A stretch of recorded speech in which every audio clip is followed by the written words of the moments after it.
નમસ્કાર, ગ્રાઉન્ડ રિપોર્ટમાં આપનું સ્વાગત છે। હું છું હિના। એક તરફ ઉત્તર અને મધ્ય ભારત ભીષણ ગરમીમાં શેકાઈ રહ્યું છે, તો બીજી તરફ દક્ષિણ ભારતમાં ચોમાસાની ધમાકેદાર એન્ટ્રી થવાની તૈયારી છે। હવામાન નિષ્ણાંત અંબાલાલ પટેલે તો શક્યતા વ્યક્ત કરી છે કે દેશમાં સમય કરતા વહેલું ચોમાસું બેસી જશે, સાથે જ એન્ટી સાયક્લોન હટતા જ ગુજરાતના વાતાવરણમાં પણ મોટો પલટો આવશે।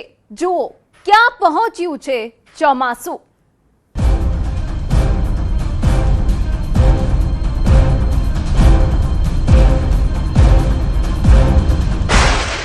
અરબી સમુદ્રમાં ચોમાસાની એન્ટ્રી, કેરળની ખૂબ જ નજીક પહોંચ્યું ચોમાસું। કોઈ પણ સમયે દેશમાં ચોમાસું દેશે દસ્તક। હાલમાં દેશ બે તીવ્ર હવામાન પરિસ્થિતિઓનો સામનો કરી રહ્યો છે। ઉત્તર અને મધ્ય ભાગો ભીષણ ગરમીમાં શેકાઈ રહ્યા છે, જ્યારે દક્ષિણ અને પૂર્વોત્તર ભારતમાં પ્રી મોન્સૂન અને ચોમાસાની પ્રગતિના કારણે તોફાની વરસાદ પડી રહ્યો છે। ગુજરાતમાં હાલ ગરમીનો માહોલ છે, પરંતુ દેશ અને ગુજરાતમાં હવે ચોમાસું આસપાસ છે। હવામાન વિભાગનું માનીએ તો આગામી 48 થી 72 કલાકમાં દેશમાં ચોમાસું દસ્તક દેશે। साउथ वेस्ट मानसून अभी हमारा कुछ पार्ट में south east Arabian sea, south west Arabian sea और south east south west bay of Bengal Andaman sea तक आ गया है। कुछ पार्ट्स में उम्मीद है आगे बढ़ेगा 2-3 दिन में। ચોમાસું કેરળમ તરફ આગળ વધી રહ્યું છે અને બસ હવે થોડા કિલોમીટરનું અંતર કાપીને ચોમાસું પવનના સુસવાટા સાથે વાજતે ગાજતે દેશમાં એન્ટ્રી લેશે। અરબી સમુદ્રના કેટલાક ભાગો, માલદીવ, કોમોરીન વિસ્તાર અને બંગાળની ખાડીના વધુ ભાગોમાં આગળ વધવા ચોમાસા માટે સાનુકૂળ વાતાવરણ છે। હાલ ચોમાસું અંદમાન નિકોબાર ટાપુઓથી આગળ વધીને હવે ભારતના મુખ્ય ભૂભાગ તરફ તેજીથી આગળ ધપી રહ્યું છે। હવામાન નિષ્ણાંત અંબાલાલ પટેલનું માનીએ તો બે સિસ્ટમ મર્જ થતા એન્ટી સાયક્લોન ગુજરાતના ભાગોમાંથી દૂર હટી જતા ગુજરાતના હવામાનમાં પલટો આવશે। એટલું જ નહીં, તેમણે એવું પણ કહ્યું કે આ વખતે ચોમાસું દેશમાં સમય કરતા વહેલું પણ પહોંચી શકે।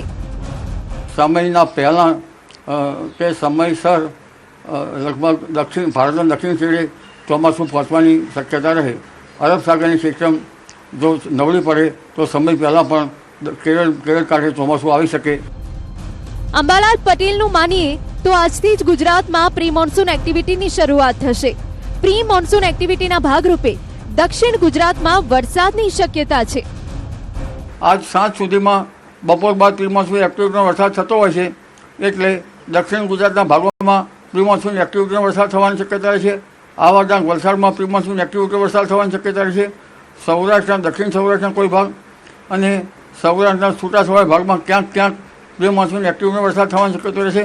વરસાદ બપોર બાદ ગાજવીજ થવાની શક્યતા રહેશે અને હવે ગરમીનું પ્રમાણ સવારના ભાગમાં ઘટશે, બપોર બાદ આખી ગરમી લાગવાની શક્યતા રહેશે। આ તરફ જૂનના પહેલા સપ્તાહમાં પણ અંબાલાલ પટેલે વરસાદની શક્યતા વ્યક્ત કરી છે। અંબાલાલ પટેલનું અનુમાન છે કે રોહિણી ઉતરતા વરસાદ વરસશે, જે ચોમાસા અંગેના સારા સંકેત છે। આણંદ અને મધ્ય ગુજરાતના ભાગોમાં, વડોદરાના ભાગમાં રોહિણી નક્ષત્રનો વરસાદ વધુ થવાની શક્યતા રહે। તદ ભાગમાં રોહિણી નક્ષત્રનો વરસાદ લગભગ 25 mm ક્યાંક 1 ઇંચ કે ક્યાંક ત્યાંથી વધુ રહેવાની શક્યતા રહે। આ ઉપરાંત દક્ષિણ સૌરાષ્ટ્રમાં મહુવાના ઉપરના ભાગમાં અને દક્ષિણ સૌરાષ્ટ્રના કેટલા ભાગમાં પણ રોહિણી નક્ષત્રનો વરસાદ વધુ વરસાદ રહેવાની શક્યતા રહે। 1 ઇંચ જેવો વરસાદ થવાની શક્યતા રહે। આ ઉપરાંત દક્ષિણ ગુજરાતના ભાગમાં રોહિણી નક્ષત્રનો વરસાદ વધુ રહેવાની શક્યતા રહે। તદ ભાગમાં 1 ઇંચ કે જેથી વધુ અને મહારાષ્ટ્ર સંલગ્ન ભાગમાં 40 mm જેવો પણ વરસાદ થઈ શકે। એટલું જ નહીં, તેમણે કહ્યું કે દેશના કેટલાય ભાગોમાં આંધી વંટોળનું પ્રમાણ વધવાની શક્યતા છે।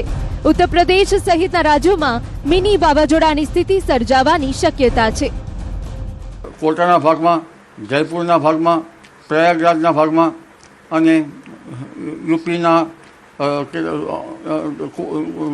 અન્ય ભાગમાં આજે હવામાનમાં પલટો આવશે અને આ હવામાનના પલટાના કારણે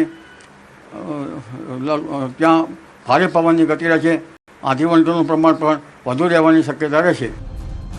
અંબાલાલ પટેલે કહ્યું કે 25 મે થી 3 જૂન વચ્ચે હવામાનમાં પલટાની સાથે બંગાળના ઉપસાગરમાં એક સિસ્ટમ બનવાની શક્યતા છે। જૂન સુધીમાં બંગાળનો ઉપસાગર સક્રિય રહેશે. 25 મે બાદ અરબ સાગરમાં પણ સિસ્ટમ બનવાની શક્યતા છે. જો કે આ દરમિયાન કોઈ ચક્રવાત નથી બનતું તે નવાઈ પમાડે તેવું છે. હવામાન વિભાગનું માનીએ તો દેશમાં પ્રી મોન્સૂન એક્ટિવિટી ચાલુ છે. આગામી 4 થી 5 દિવસ સુધી દક્ષિણ અને પૂર્વોત્તર ભારતના કેટલાય વિસ્તારોમાં ધોધમાર વરસાદ પડી શકે છે. કેરળમ, તમિલનાડુ અને પૂર્વોત્તર ભારતમાં આસામ, મેઘાલયમાં મેઘરાજા ધબધબાટી બોલાવી શકે છે. અલગ અલગ ભાગોમાં બનેલી હવાના દબાણની સિસ્ટમ એટલે કે સાયક્લોનિક સર્ક્યુલેશનના કારણે મેઘરાજા દેશના કેટલાય ભાગોને ધમરોડી શકે છે. હવામાન વિભાગના જણાવ્યા મુજબ ચોમાસાની આગળની લાઇન હાલમાં દક્ષિણ અરબી સમુદ્ર અને બંગાળની ખાડીના નીચેના ભાગોમાં સક્રિય છે. ચોમાસા પહેલા જ પૂર્વોત્તરના રાજ્યોમાં તો ભારે પવન સાથે મિની વાવાઝોડાની શક્યતા છે. આસામ અને મેઘાલયમાં વાવાઝોડા સાથે ભારે વરસાદ ચાલુ રહેશે. સ્કાયમેટનું માનીએ તો તારીખ 25 મે પૂર્વોત્તરના રાજ્યોમાં ભારેથી અતિભારે વરસાદની શક્યતા છે. સાથે કેરળમના દરિયાકાંઠાના વિસ્તારમાં પણ ભારે વરસાદ પડી શકે છે. 26 મે પણ પૂર્વોત્તરના રાજ્યોમાં ભારે, ખાસ કરીને આસામ, મેઘાલયમાં ભારે વરસાદની શક્યતા છે. આ બાજુ કેરળમમાં પણ કેટલાક ભાગોમાં ભારે વરસાદ પડી શકે છે. જ્યારે 29 મે સુધીમાં મેઘરાજા અડધા ભારતે ઘેરી લેશે. 29 મે કેરળથી ગોવા સુધી ભારે વરસાદની શક્યતા સ્કાયમેટે વ્યક્ત કરી છે. જ્યારે પશ્ચિમ બંગાળ, બિહાર, ઓડિશા, આંધ્રપ્રદેશ, તેલંગાણા, મહારાષ્ટ્રમાં પણ વરસાદની શક્યતા છે. જ્યારે પૂર્વોત્તરમાં પણ મેઘરાજાની એન્ટ્રી યથાવત રહેવાની શક્યતા છે. મહિનાના છેલ્લા દિવસોમાં મેઘરાજા ગુજરાતને ગમરોડી શકે છે. સ્કાયમેટનું માનીએ તો 30 મે દ્વારકા, જામનગર, મોરબી અને સુરેન્દ્રનગરના કેટલાક ભાગોમાં વરસાદની શક્યતા છે. કેરળમના ઘણા ભાગોમાં તો પ્રી મોન્સૂન એક્ટિવિટી સક્રિય થઈ ગઈ છે, જેનાથી લોકોને ગરમીથી રાહત મળી છે. પરંતુ કોઝિકોડની ફૂડ સ્ટ્રીટ પર વરસાદે દુકાનદારો અને મુલાકાતીઓ માટે મુશ્કેલીઓ ઊભી કરી દીધી. તટીય વિસ્તારમાં અચાનક ભારે વરસાદ પડ્યો. અચાનક વરસાદથી અફરાતફરીનો માહોલ છવાયો. વરસાદી અસર પાથરણાવાળા અને લારી ગલ્લાની દુકાનો પર પણ પડી. વરસાદનું પાણી ખાણીપીણીની દુકાનો અને રેસ્ટોરન્ટમાં ઘૂસી ગયું. મજબૂર દુકાનદારોએ તાડપત્રીથી પોતાની દુકાનો ઢાંકવી પડી. બેસવાની તમામ જગ્યાઓ પલળી ગઈ. સતત વરસાદના કારણે દુકાનો પર ગ્રાહકોની અવરજવર પણ બંધ થઈ ગઈ, જેનાથી સામાન્ય દિવસોમાં વ્યસ્ત રહેતા સમયમાં વરસાદના કારણે વેપાર સંપૂર્ણપણે ઠપ થઈ ગયો હતો. ગ્રાઉન્ડ રિપોર્ટમાં હવે વાત કરીએ. પશ્ચિમ એશિયામાં તણાવની સ્થિતિને પગલે રાજ્યમાં મંદીનું વાવાઝોડું ફૂંકાયું છે. પેટ્રોલ ડીઝલની અછતની ચર્ચાઓ વચ્ચે ટ્રાન્સપોર્ટ ઉદ્યોગની માઠી દશા બેસી છે. ગીરની પ્રખ્યાત કેરીઓ બાગમાં સડી રહી છે, તો જામનગરનો વિશ્વવિખ્યાત બાંધણી ઉદ્યોગ પણ મરણ પથારીએ છે. જુઓ આ ઉદ્યોગો સાથે સંકળાયેલા લોકો શું કહી રહ્યા છે.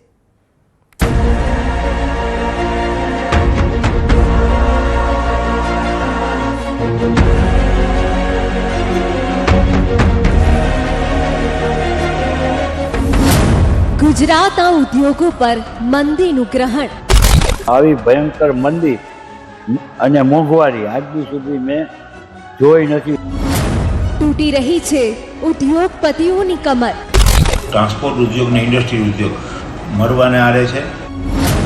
હજારો શ્રમિકોને બેરોજગાર થવાનો ભય. શેઠે એમ કહી દીધું છે કે હવે આવતા મહિનેથી છે ને તમારો 3 થી 4,000 પગાર નીકળશે. આમાં અમારો વ્યવસાય કેમ હલાવવો? નુકસાનીમાં ખેડૂતો અને ઇજારદારો. ખેડૂતો અને ઇજારદારો બરબાદ થવાની લાઈનમાં છે. બાગમાં જ બગડી જશે કેરી. કેરી 100% બગડી જશે. જામનગરનો બાંધણી ઉદ્યોગ હોય કે રાજકોટની મશીનરીનો ઉદ્યોગ, કેરી હોય કે પછી ટ્રાન્સપોર્ટેશન, તમામ ઉદ્યોગ પર મંદીનું ગ્રહણ લાગ્યું છે. એવું ગ્રહણ જેમાં યુદ્ધે અંધારું કર્યું છે. મંદીના ગ્રહણમાં ઉદ્યોગકારો તો પીસાઈ જ રહ્યા છે. તેની સાથે સાથે આ ઉદ્યોગોમાં કામ કરતા શ્રમિકોને પણ માથે હાથ દઈને રડવાનો વારો આવ્યો છે. જામનગરના બાંધણી ઉદ્યોગને જોઈ લો. જામનગરની બાંધણી માત્ર ગુજરાતમાં જ નહીં, સમગ્ર વિશ્વમાં અનન્ય કળા, ઝીણવટભર્યા કામ અને જીવંત રંગો માટે પ્રખ્યાત છે. પરંતુ જામનગરનો વર્ષો જૂનો આ બાંધણી ઉદ્યોગ હાલ મંદીના મારમાં અસ્તિત્વ ટકાવી રાખવા ડચકા ભરી રહ્યો છે. જે આજથી 6-8 મહિના પહેલા થતું હતું એનું 30% પ્રોડક્શન અત્યારે નથી થતું. વેપારીઓનો દાવો છે કે ઈરાન અને અમેરિકાના યુદ્ધના કારણે તેમને આ દિવસો જોવા પડી રહ્યા છે. જામનગરના બાંધણી ઉદ્યોગ સાથે જોડાયેલા મોટા વેપારી પૈકીના એક સલીમભાઈ અરોરા છે, જેઓ 7 પેઢીથી આ ઉદ્યોગ સાથે સંકળાયેલા છે. સલીમભાઈનો દાવો છે કે પહેલા તો તેઓ દર મહિને 10 થી 12 લાખની બાંધણી વેચતા, પરંતુ હાલ તેમને માત્ર 2 થી 2.5 લાખ રૂપિયાનો વેપાર થઈ રહ્યો છે. મારા છોકરા આ ધંધામાં છે, 8મી પેઢી છે. એટલે અમે છેલ્લા 50 વર્ષથી હું આ ધંધાથી સંકળાયેલો છું, પણ આવી ભયંકર મંદી અને મોંઘવારી આજ બી સુધી મેં જોઈ નથી. અત્યારે જોતા એવું લાગે છે કે બાંધણીનો ધંધો હાલની પરિસ્થિતિમાં એકદમ તકલીફમાં અને એકદમ મુશ્કેલીના દોરમાંથી પસાર થઈ રહ્યો છે.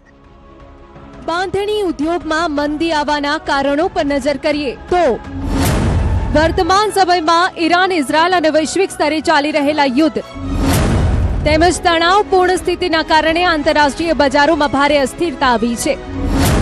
વિદેશોમાં વસતા એનઆરઆઈ અને આંતરરાષ્ટ્રીય ગ્રાહકો દ્વારા થતી ખરીદી અને ઓર્ડર્સમાં મોટો ઘટાડો થયો છે. નિકાસ ઘટવાના કારણે ઉદ્યોગને મોટો ફટકો પડ્યો છે. વૈશ્વિક કટોકટીના કારણે પેટ્રોલિયમ પેદાશોના ભાવ આસમાને પહોંચ્યા છે. તેની સીધી અસર બાંધણી માટે વપરાતા કાચા માલ પર પડી રહી છે. કાચા માલમાં 35 થી 40% ભાવ વધારાનો દાવો છે.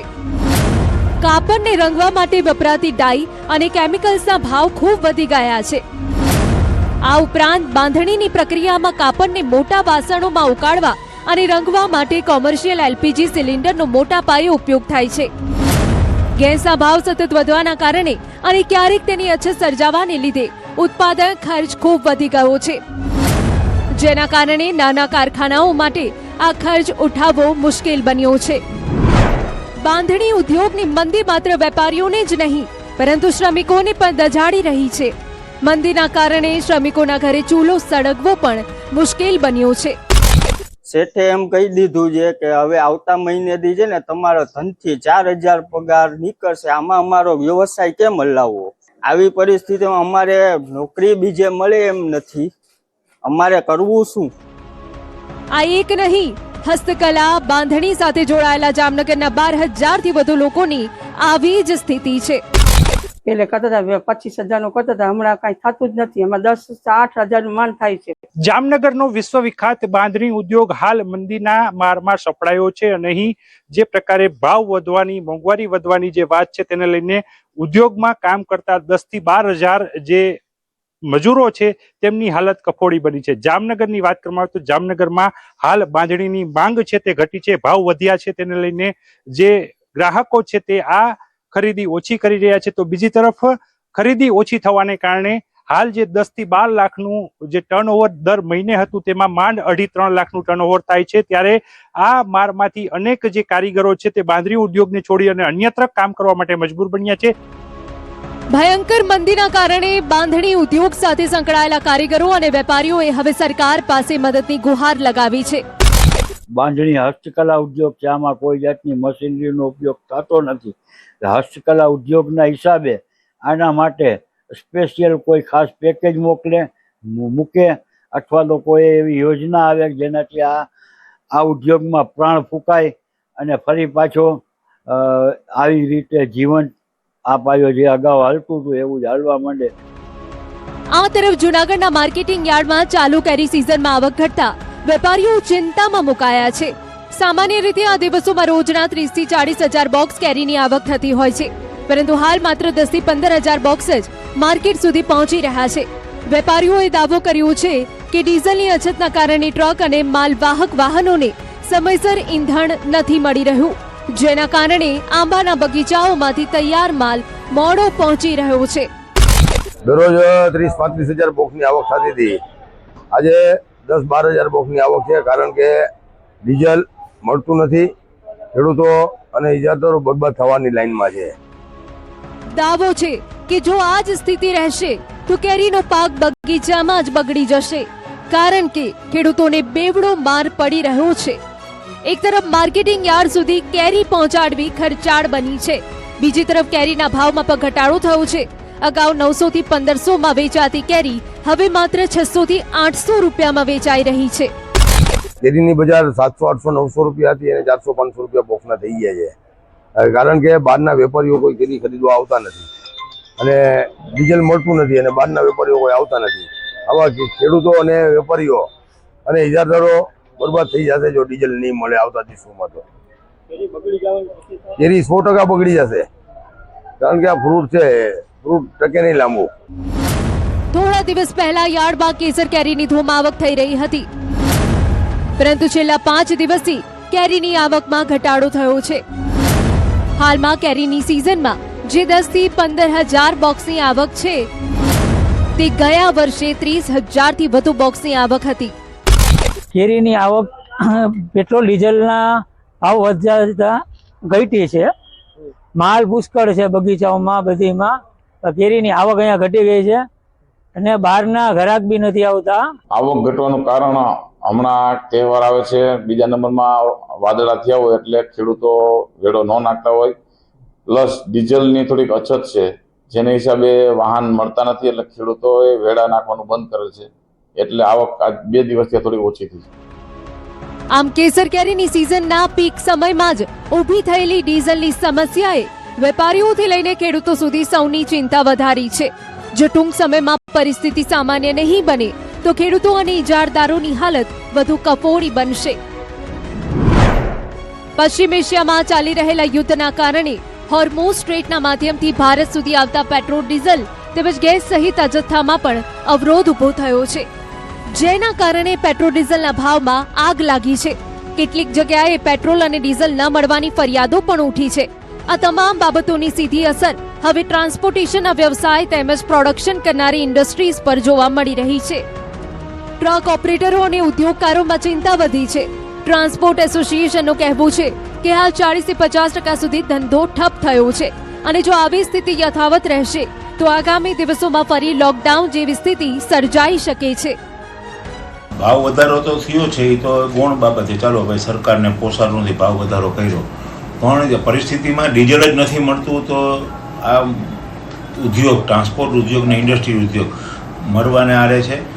ઓલરેડી આ લડાઈના કારણે 40% તો ધંધા બિઝનેસ ડાઉન છે. વ્હીકલના, ટ્રાન્સપોર્ટના, ઇન્ડસ્ટ્રીઝના નવા ઓર્ડર કોઈને આવ્યા નથી. રાજકોટમાં આશરે 1200 ટ્રાન્સપોર્ટ ઓફિસ અને 5000 જેટલા કોમર્શિયલ વાહનો કાર્યરત છે, પરંતુ હાલ તેમનામાંના અડધાથી વધુ વાહનો ઓફ રોડ થઈ ગયા હોવાનું એસોસિએશન કહી રહ્યું છે. ટ્રકમાં 50 લીટર ડીઝલ આપવાથી માત્ર 150 થી 200 કિલોમીટર જ વાહન ચાલી શકે. આગળ ક્યાં ડીઝલ મળશે તેની કોઈ ખાતરી નથી. ડીઝલની અનિશ્ચિત ઉપલબ્ધતાના કારણે તેઓ નવી ટ્રીપ સ્વીકારી શકતા નથી. હાલ સૌરાષ્ટ્ર, ગુજરાત અને અન્ય રાજ્યોમાં પણ આવી જ સ્થિતિ છે. જો સરકાર તાત્કાલિક પગલાં નહીં ભરે તો ટ્રાન્સપોર્ટ ઉદ્યોગને ભારે નુકસાન થશે. 200 લીટરનો જથ્થો આપવામાં આવે તો આવનારા વળી 200 કિલોમીટરે એ જ પરિસ્થિતિ આવીને ઊભી રહે. ખાસ કરીને ડ્રાઈવરો શું ફરિયાદ બાપુ કરી રહ્યા છે? કયા કયા રાજ્યોમાં હાલ તકલીફ પડી રહી છે? ખાસ અત્યારે જે અમારી પાસે ઇનપુટ આવ્યા એમાં કોસ્ટલ એરિયા આપણો એટલે પોરબંદર, જુનાગઢ અને ખંભાળિયા સાઈડનો વિસ્તાર છે. કચ્છનો મોટો વિસ્તાર છે જ્યાં સૌથી વધારે પેટ્રોલ અને ડીઝલની અછત આવી છે. તો બીજી તરફ રાજકોટ એન્જિનિયરિંગ એસોસિએશનના પ્રમુખ નરેન્દ્ર પાંચાણી દ્વારા મીડિયા સાથેની વાતચીતમાં જણાવ્યું હતું કે રાજકોટ શહેર તેમજ જિલ્લામાં અંદાજિત 11,000 થી 12,000 જેટલી ઇન્ડસ્ટ્રીઝ આવેલી છે. મોટાભાગની ઇન્ડસ્ટ્રીઝ એન્જિનિયરિંગ ઉદ્યોગ સાથે સંકળાયેલી છે. યુદ્ધની પરિસ્થિતિ પૂર્વે જ મંદીનો માહોલ જોવા મળી રહ્યો હતો. યુદ્ધની પરિસ્થિતિ પૂર્વે જ ઓર્ડર ઘટાડો જોવા મળી રહ્યો હતો. અધૂરા કામમાં પૂરું યુદ્ધ શરૂ થતાં નવા ઓર્ડર મેળવવામાં પણ તકલીફ પડી રહી છે. બીજી તરફ હજારોની સંખ્યામાં પરપ્રાંતીય મજૂરો પોતાના વતન તરફ જતા રહ્યા છે.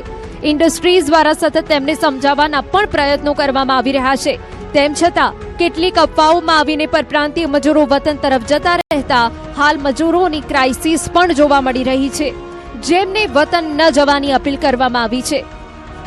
પણ કામ બધાના ચાલુ છે. 1 થી 1.5 શિફ્ટ સુધીના બધા માણસો કામ કરે છે. કોઈ રોજમદારોને અહીંથી ન જાય એવી પણ મારી ગુંજાઈશ છે, કેમ કે એને કામ મળતું રહે છે અને કોઈ એવી લોકડાઉન થાય એવી સરકારની પણ ગાઈડલાઈન નથી અને એવી પરિસ્થિતિ નથી. અને સીધી રીતે ભારત કોઈ રીતે યુદ્ધમાં જોડાયેલું નથી. માત્ર એનર્જી જે ક્રૂડ ઓઇલની જે શોર્ટેજ છે આને આપણે સારી રીતે આપણો દેશ વડાપ્રધાન શ્રી નરેન્દ્ર મોદી મેનેજ કરી રહ્યા છે.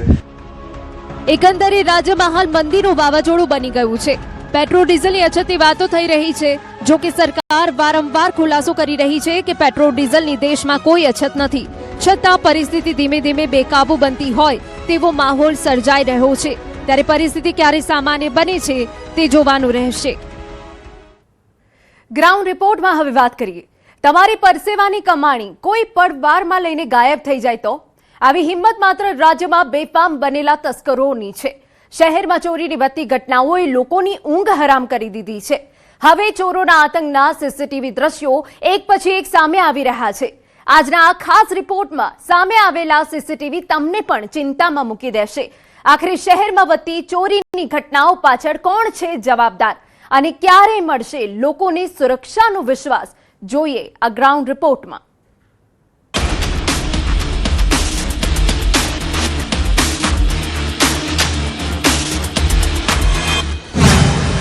મોંઘવારીના માર વચ્ચે તસ્કરો બેફામ. મહાનગરોમાં વધી રહી છે ચોરીની ઘટના. સીસીટીવીમાં કેદ થયા બેફામ તસ્કરો. પોલીસ પેટ્રોલિંગ છતાં ચોરીની ઘટનાઓ યથાવત. એક તરફ રાજ્યમાં મોંઘવારીનો માર છે તો બીજી તરફ લોકોની મહેનત પરસેવાની કમાણી પળવારમાં લૂંટાઈ જાય છે. રાજ્યમાં બનતી એક બાદ એક ચોરીની ઘટનાઓ બાદ લોકોમાં ગભરાટ છે. પોલીસ પેટ્રોલિંગ વધારવાની માંગ પણ છે. હવે અમે આપને એક બાદ એક એવા સીસીટીવી બતાવીએ કે જેમાં ખૂબ જ સિફતપૂર્વક કેદ થઈ ચોરીની ઘટનાઓ. સંસ્કારી નગરીમાં ફિલ્મી ઢબે ચોરી. એક સાથે 3 દુકાનમાં હાથ ફેરો. ચાદરના સહારે મહિલા ટોળકીએ કરી ચોરી. સંસ્કારી નગરી વડોદરામાં જે ચોરીની ઘટના બની છે તેને લોકોની ઊંઘ હરામ કરી દીધી છે. એક એવી મહિલા ગેંગ જેની ફિલ્મી ઢબે ચોરી કરવાની રીતે પોલીસને પણ ચોંકાવી દીધા. શહેરના માંજલપુર વિસ્તારમાં એક મહિલા ગેંગ કે જેને ચોરી કરવા માટે ચાદરનો ઉપયોગ કર્યો.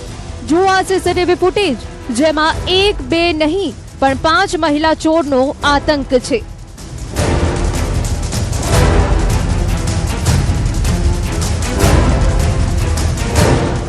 માથાને ચાદર વડે ઢાંકીને ખૂબ આરામથી સ્ટોરનું શટર તોડી ચોરીની ઘટનાને અંજામ આપે છે.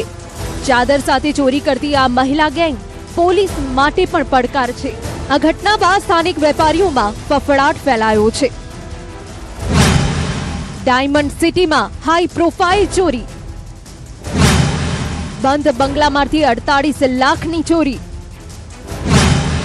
100 સીસીટીવી ચેક કર્યા બાદ ઝડપાયો ચોર. સુરતના અડાજણમાં હાઈ પ્રોફાઇલ ચોરીની ઘટના બની છે. અડાજણના સેતુ વિલામાં આવેલ બંધ બંગલામાંથી રૂપિયા 48 લાખની રોકડની ચોરી કરવામાં આવી. શાતીર ચોર માસ્ક પહેરીને બંગલામાં ઘૂસ્યો હતો. આરોપી સીધો જ બેડરૂમ સુધી પહોંચ્યો અને લાકડાના કબાટનો લોક તોડી અંદર રાખેલી રોકડ ભરેલી બેગ લઈ ગયો હતો. બેગમાં આશરે 48 લાખ રૂપિયા હતા. આ સમગ્ર ઘટના સીસીટીવી ફૂટેજમાં કેદ થઈ. આ સીસીટીવી ફૂટેજ સામે આવ્યા બાદ શહેરમાં ભારે ચર્ચા જાગી હતી. ઘટનાની જાણ થતાં સુરત પોલીસ એક્શનમાં આવી ગઈ હતી. અડાજણ પોલીસના સ્ટાફે અલગ અલગ ટીમો બનાવી તપાસ શરૂ કરી હતી. અડાજણ પોલીસે 100 થી વધુ સીસીટીવી ફૂટેજ તપાસ્યા હતા. ફૂટેજમાં આરોપી બેગ સાથે માત્ર 1 સેકન્ડમાં ઊંચી કમ્પાઉન્ડ વોલ કૂદી ભાગતો દેખાયો હતો. આ ફૂટેજના આધારે પોલીસે આરોપીના વાહન સુધી પહોંચવામાં સફળતા મેળવી હતી. આરોપી દેવરાજ પાટીલ મુંબઈ ભાગી ગયો હતો. પોલીસની ટીમે આરોપીને ઝડપી પાડતા પોલીસ સમક્ષ ચોરી કર્યાની કબૂલાત કરી હતી. આ શાતીર ચોરે રાંદેર તારવાડી પાસે આવેલા મજદા ટાવર નામના ખંડેર બિલ્ડિંગના ટેરેસ પર પાણીની જૂની ટાંકી પાસે તેને રૂપિયા છુપાવ્યા હતા. પોલીસે ચોરીની આખી રકમ અને ગુનામાં વપરાયેલી મોપેડ મળી કુલ 48.85 લાખનો મુદ્દામાલ જપ્ત કર્યો છે. પોલીસ તપાસમાં સામે આવ્યું છે કે આરોપી દેવરાજ પાટીલ અગાઉ પણ સુરતના અડાજણ, રાંદેર, લિંબાયત અને ડિંડોલી વિસ્તારમાં ઘરફોડ ચોરીના અનેક ગુનાઓમાં સંડોવાયેલો છે. હાલ પોલીસે તેની સામે વધુ તપાસ શરૂ કરી છે, પરંતુ આ ઘટનાએ સ્થાનિક વિસ્તારમાં ભય ઉભો કર્યો છે. યુક્તિ પ્રયુક્તિથી તેની પૂછપરછ કરતા રાંદેર વિસ્તારમાં આવેલ એક ખંડેર મકાનમાં આરોપીએ ચોરીની રકમ છુપાવેલી હોવાની હકીકત જણાયેલ, જેથી ત્યાં તપાસ કરતા ચોરીની બેગ ઉપરાંત અન્ય કેટલાક સોના ચાંદીના દાગીના સહિતનો મુદ્દા માલ પણ મળી આવેલ છે, જે બાબતની આગળની પૂછપરછ ચાલુ છે. અમદાવાદમાં ધોળા દિવસે જ્વેલર્સમાં ચોરી. વેપારીની નજર સામે સોનાના કડાની ચોરી. દાગીના જોવાના બહાને ઘૂસ્યો ચોર. અમદાવાદ શહેરમાં ધોળા દિવસે જ્વેલર્સમાં ચોરીની ઘટના બનતા ચકચાર મચી છે. આ ચોર ગ્રાહકના સ્વાંગમાં આવે છે અને વેપારીની નજર સામે જ લાખોના કડા લઈને ફરાર થઈ જાય છે. દાગીના જોવાના બહાને આરોપી દુકાનમાં ઘૂસ્યો હતો અને માલિકની નજર ચૂકવીને કડો લઈ પળવારમાં જ ફરાર થઈ ગયો હતો. આ સમગ્ર ઘટના સીસીટીવી કેમેરામાં કેદ થઈ છે. ઘટનાની જાણ થતાં જ સ્થાનિક પોલીસ કાફલો તાત્કાલિક ઘટના સ્થળે પહોંચ્યો હતો. પોલીસે હાલ ગુનો દાખલ કરી સીસીટીવી ફૂટેજના આધારે આરોપીને પકડી પાડવા તપાસ ચક્રો ગતિમાન કર્યા છે.